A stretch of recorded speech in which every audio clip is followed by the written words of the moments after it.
ഗുരുതര സുരക്ഷാ വീഴ്ച വരുത്തിയതിൽ എയർ ഇന്ത്യക്കെതിരെ കർശന നടപടിയുമായി വ്യോമയാന മന്ത്രാലയം സുരക്ഷാ പരിശോധന നടത്താതെ എയർബസ് വിമാനം 8 തവണ സർവീസ് നടത്തിയതിന് DGCA എയർ ഇന്ത്യക്ക് പിഴ ചുമത്തി. എയർ വർത്തിനസ് റിവ്യൂ സർട്ടിഫിക്കറ്റ് ഇല്ലാതെ വിമാനം പറത്തുന്നത് യാത്രക്കാരുടെ സുരക്ഷയ്ക്ക് ഭീഷണിയാണ് എന്നും DGCA അറിയിച്ചു. വിവരങ്ങളുമായി ജിഷ്ണു കൃഷ്ണൻ ചേരുകയാണ്. ജിഷ്ണു, വളരെ ഗുരുതരമായ ക്രമക്കേട് ആരോപണമാണ് ഉയർന്നിരിക്കുന്നത്. എന്തൊക്കെ നടപടികളാണ് DGCA സ്വീകരിക്കുന്നത്?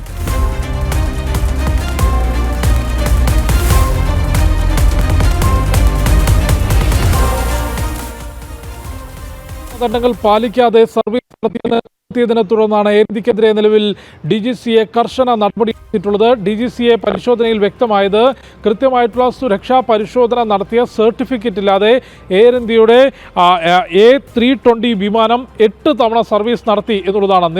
നിരവധി കാലമായി ഗ്രൗണ്ട് ചെയ്തിരുന്ന വിമാനം സുരക്ഷാ ക്ലിയറൻസ് സർട്ടിഫിക്കറ്റ് ഇല്ലാതെ, അതായത് ഓരോ വർഷത്തിലും കൃത്യമായിട്ടുള്ള പരിശോധന നടത്തി നൽകുന്ന സർട്ടിഫിക്കറ്റാണ് എയർ വർത്തിനസ് റിവ്യൂ സർട്ടിഫിക്കറ്റ്. ഈ സർട്ടിഫിക്കറ്റ് ഇല്ലാത്ത എയർ ബസ് ഡൽഹി, മുംബൈ, ഹൈദരാബാദ് നഗരങ്ങളെ ബന്ധിപ്പിച്ചുകൊണ്ടുള്ള 8 സർവീസുകൾ കഴിഞ്ഞ നവംബർ മാസം അവസാനത്തിൽ എയർ ഇന്ത്യ നടത്തിയെന്നാണ് കണ്ടെത്തിയിട്ടുള്ളത്. ഇത്തരത്തിൽ ഒരു സുരക്ഷാ പരിശോധനയും നടത്താതെ എയർ ഇന്ത്യ വിമാനം പറത്തിയതിൽ അതീവ ഉണ്ടായതും യാത്രക്കാരുടെ ജീവൻ വില നൽകാതെയുള്ള പ്രവർത്തനമാണ് ഉണ്ടായത് എന്നുള്ളതുമാണ് നിരീക്ഷിച്ചിട്ടുള്ളത്. കൂടാതെ പരിശോധിക്കുന്നതിൽ പൈലറ്റിനും എഞ്ചിനീയർമാർക്കും വീഴ്ച സംഭവിച്ചു എന്ന കാര്യം കൂടി ചൂണ്ടിക്കാട്ടി രീതിയിലാണ് ഈ ഒരു വിഷയത്തിൽ നൽകാവുന്ന ഏറ്റവും ഉയർന്ന തുക പിഴയായി എയർ ഇന്ത്യക്ക് നൽകിയിട്ടുള്ളത്. എയർ ഇന്ത്യ സിഇഒയോട് വിശദീകരണം ആവശ്യപ്പെട്ടിട്ടുണ്ട്. അതിന്റെ അടിസ്ഥാനത്തിൽ തുടർ നടപടികൾ ഉണ്ടാകും. അഹമ്മദാബാദ് വിമാനാപകടത്തിന്റെ പശ്ചാത്തലത്തിൽ രാജ്യത്തുടനീളം വിമാന സർവീസുകളിലും വിമാനത്തിന്റെ